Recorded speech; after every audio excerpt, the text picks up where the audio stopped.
Bismillahirrahmanirrahim. Wallahi wabillahi watallahi. Adalah saya, Sa'rani bin Muhammad, yang telah dilantik sebagai Menteri Besar Perak, bersumpah, berikrar bahawa sesungguhnya saya pada tiap-tiap masa, bila-bila dikehendaki, memberi dengan seterusnya nasihat-nasihat saya dalam sesingkat mana dalam daya upaya timbangan saya kepada Yang Maha Mulia Sultan ialah bagi kesempurnaan urusan hal ehwal negeri, dan bahawa tidaklah sekali-kali akan saya sampaikan atau bukakan kepada sesiapa pun sebarang perkara yang akan disampaikan bagi timbangan saya yang sampai ke pengetahuan saya sebagai Menteri Besar, melainkan sebagai yang dikehendaki bagi membolehkan saya menyempurnakan tanggungan-tanggungan saya sebagai Menteri Besar yang di kemudian, ataupun sebanyak mana yang harus dibenarkan dengan jalan khas oleh Yang Maha Mulia Sultan.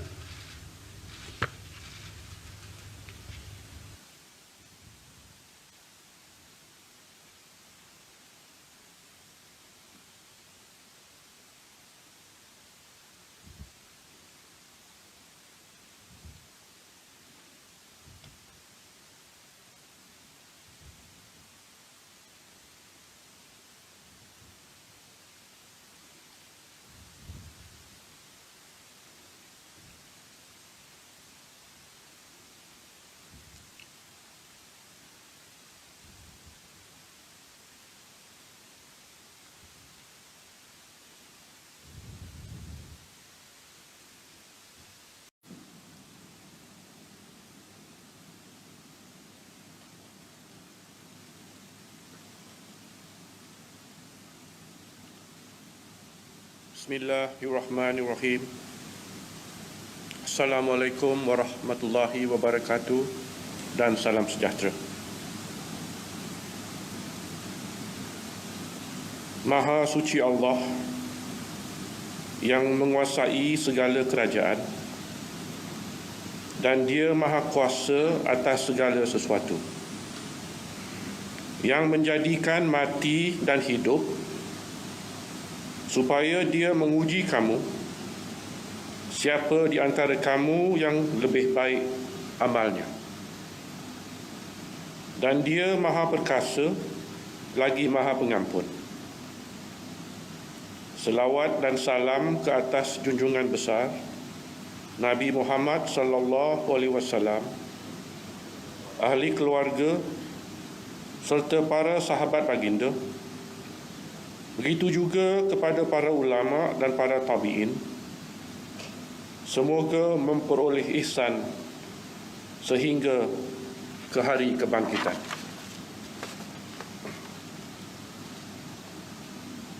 Susulan kehilangan sokongan majoriti melalui usul undi percaya semasa berlangsungnya mesyuarat ketiga tahun ketiga Dewan Negeri yang bersidang pada 4 Disember 2020, Ahli Dewan Negeri Cenderiang yang berhormat Datuk Seri Ahmad Faizal bin Datuk Azumu menyembahkan watikah memaklumkan kedudukan beliau sebagai Menteri Besar Perak terjejas secara langsung berdasarkan peruntukan Fasal 1 Perkara 12 dan Perkara 16(6) Bahagian pertama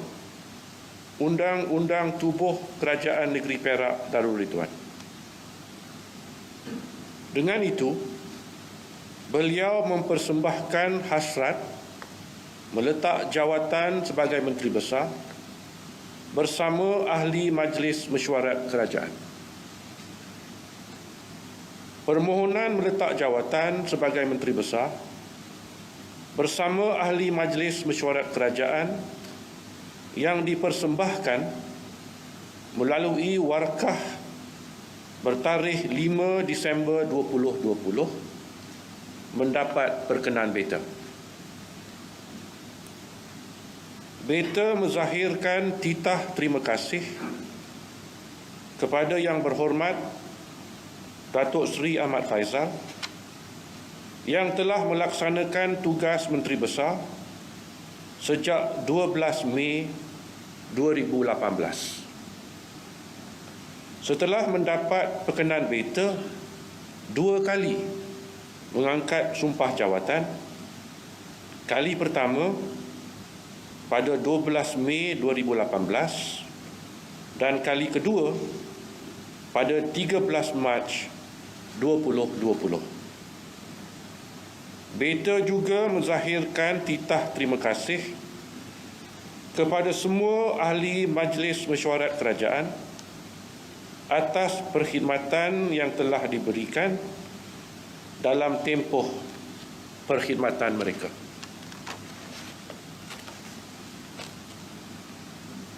Selaras dengan Fasal 1 Perkara 12 dan Perenggan A Fasal 2 Perkara 16 Undang-Undang Tubuh Kerajaan Perak Darul Ridwan, pada timbangan beta, ahli Dewan Negeri Kota Tampan boleh mendapat kepercayaan sebahagian besar daripada ahli-ahli Dewan Negeri untuk dilantik sebagai Menteri Besar yang baru. Beta menzahirkan tahniah kepada Yang Berhormat Datuk Sarani bin Mohamad yang telah diperkenankan untuk diberikan amanah dan tanggungjawab sebagai Menteri Besar kepada kerajaan beta. Jawatan dan kuasa ialah kurniaan ilahi. Selaras dengan firman Allah Subhanahu wa taala melalui ayat 26 surah Ali Imran bermaksud, katakanlah wahai Muhammad, wahai Tuhan yang mempunyai kuasa pemerintahan, Engkaulah yang memberi kuasa pemerintahan kepada sesiapa yang Engkau kehendaki, dan Engkaulah yang mencabut kuasa pemerintahan dari sesiapa yang Engkau kehendaki. Engkaulah juga yang memuliakan sesiapa yang Engkau kehendaki, dan Engkaulah yang menghina sesiapa yang Engkau kehendaki. Dalam kekuasaan Engkau sahaja adanya segala kebaikan. Sesungguhnya Engkau Maha Kuasa atas tiap-tiap sesuatu. Insan beriman akan menghayati sepenuhnya inti parti ayat berkaitan. Sesungguhnya punca kuasa yang dimiliki bersumberkan Allah Subhanahu wa taala, lantas akan mengabdikan seluruh kesetiaan kepada Ilahi. Dia akan cekal menegakkan yang makruh, tegas menentang yang mungkar. Kekuatannya, perlindungan ke atas dirinya, dan benteng ketahanan kepada dirinya datang daripada Ilahi. Dia tidak perlu menawarkan sogokan atau imbuhan untuk mendapat sokongan yang belum terjamin berkembar dengan kesetiaan. Begitu juga, dia tidak perlu melakukan ugutan atau ancaman untuk membina kekuatan diri, kerana kekuatan yang diperoleh secara demikian teramat rapuh sifatnya. sifat sebenar insan akan terserlah ketika seseorang itu mendapat jawatan dan kuasa. Betapa kata tidak lagi dikota atau kata akan bertukar nada, berlainan irama, bersedia mengatakan yang hitam itu putih dan yang putih itu hitam. Wabak sebenar insan akan terpamer apabila seseorang yang telah memiliki kekayaan dan harta lalu lenyapnya budaya kesederhanaan dan merendah diri. Di sebaliknya, menjelma sifat sombong dan gelagat bongkak. Perubahan sifat dan pertukaran watak lebih cepat berlaku apabila seseorang insan mula dikelilingi oleh orang-orang tamak yang berkepentingan sendiri, bermuka-muka, membisikkan kata-kata pujian dengan niat tersirat, lalu menyalahgunakan hubungan dengan pemimpin. Beringatlah, semakin tinggi kedudukan seseorang insan, semakin jauh pandangannya dari bumi tempat kakinya pernah berpijak. Jangan sama sekali membenarkan diri leka, terawang-awang dalam awan biru khayalan hingga lupa rumput hijau yang ditinggalkan mungkin telah berubah perang, gersang kerana terlalu lama tidak lagi disirami hujan. Setelah Allah Subhanahu wa taala mengangkat darjat seseorang insan, amalkan sifat bersyukur kepada Ilahi dengan melakukan yang makruh dan meninggalkan yang mungkar.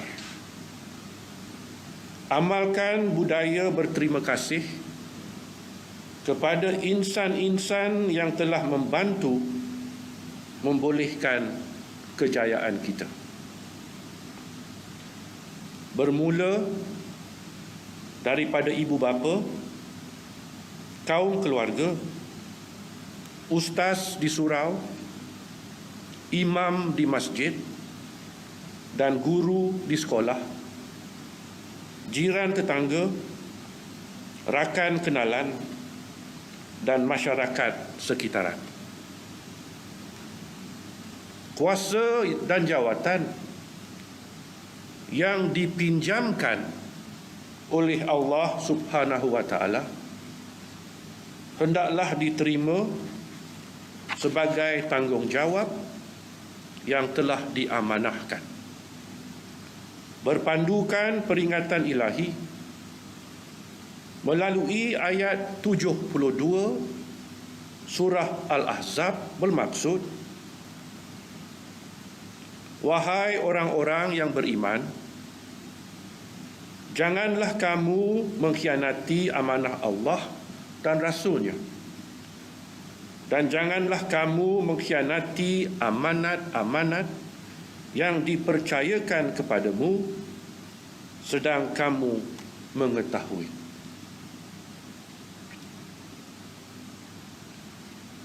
Sejak berlangsungnya pilihan raya umum ke-14,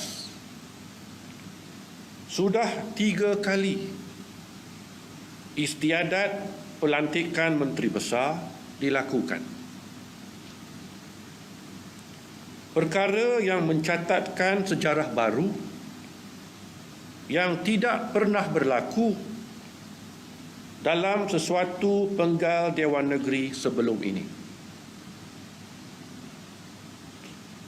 Tetapi perkara ini bukanlah sejarah yang mahu dibanggakan. Perkara yang berlaku akan tercatat dalam sejarah sebagai cerminan kegagalan dan bukannya kejayaan. Kegagalan kepimpinan dalam kalangan ahli-ahli politik mendapat jaminan sokongan padu secara konsisten untuk membolehkan fikiran dan tenaga ditumpukan mentadbir urus negeri secara terbaik bagi kepentingan rakyat. Setiap ahli Dewan Negeri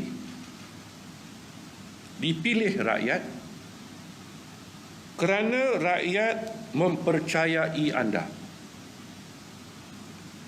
Rakyat meletakkan harapan bahawa anda akan dapat membantu untuk menambah baik kawasan tempat tinggal mereka, membantu menyediakan pelbagai keperluan dan perkhidmatan, membantu meningkatkan taraf ekonomi mereka, serta membantu memenuhi sebanyak mungkin keperluan sosial mereka. Rakyat dalam semua kawasan Dewan Negeri sama ada diwakili oleh Adun Perikatan Nasional atau Pakatan Harapan, sama ada orang Melayu, orang asli, orang Cina dan orang India. Begitu juga penganut Islam, penganut Kristian, penganut Hindu dan penganut Buddha, serta yang berpegang kepada pelbagai kepercayaan,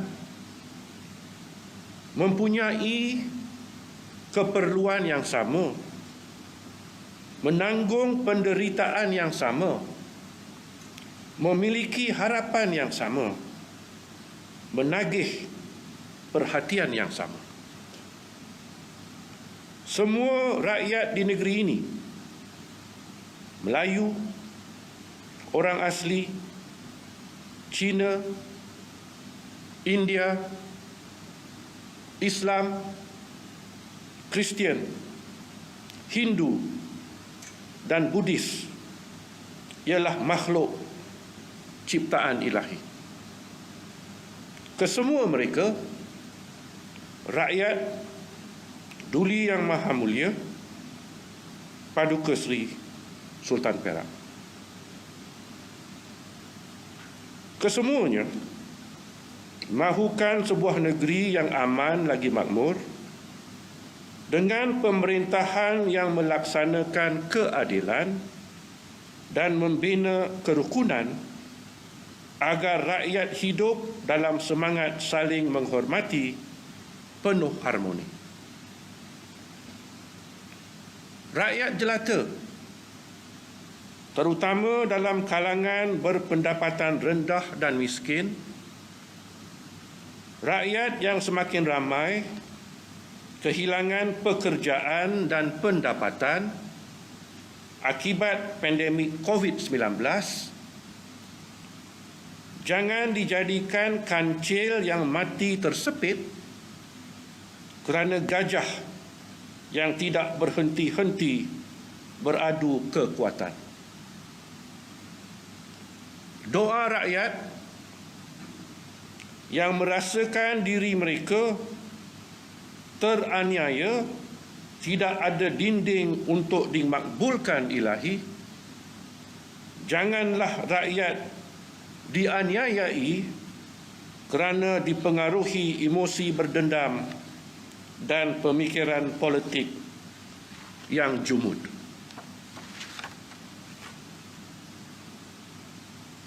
tanggungjawab dan amanah tidak harus sama sekali dipandang ringan atau diringankan. Jadikanlah panduan peringatan ilahi yang terkandung dalam ayat 72 surah Al-Ahzab yang bermaksud, sesungguhnya kami telah menawarkan amanat kepada langit, bumi serta gunung ganang, tetapi semuanya enggan memikulnya dan mereka khawatir tidak dapat menyempurnakannya. Lalu manusia sanggup memikul amanah itu. Ingatlah, sesungguhnya tabiat kebanyakan manusia suka melakukan kezaliman dan suka pula membuat perkara-perkara yang tidak patut dikerjakan. Amanah yang telah diserahkan akan dinilai oleh ilahi pada hari kebangkitan di Mahkamah Rabbul Jalil. Ketika lidah manusia sudah tidak boleh berdolak-dalik, ketika insan tidak akan ada peguam bela melainkan amal makruh yang sempat dilakukan semasa hayat di dunia. Semoga setiap seorang daripada kita, daripada sultan yang bertakhta di singgasana pemerintahan hingga kepada setiap rakyat jelata di serata negeri, dilimpahi nur ilahi, menyinarkan panduan ketika memenuhi amanah.